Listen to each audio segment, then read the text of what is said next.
Hey guys, I am back here with another video. So today we got a new bumper for the TRX-4. So now let's install this thing. Oh.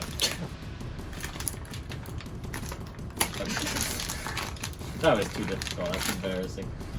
So first we have to take these two screws out. That's really all we have to do, and then just put them back in, but Yeah. simple.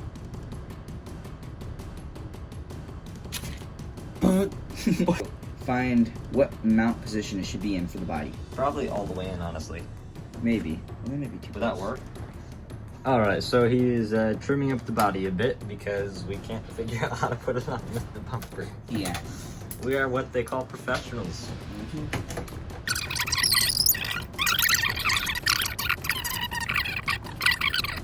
So we are back and we got the bumper installed. So it looks pretty good. So it was pretty simple mostly. And yeah. And here's the part number for the bumper, just in case if you want to get one.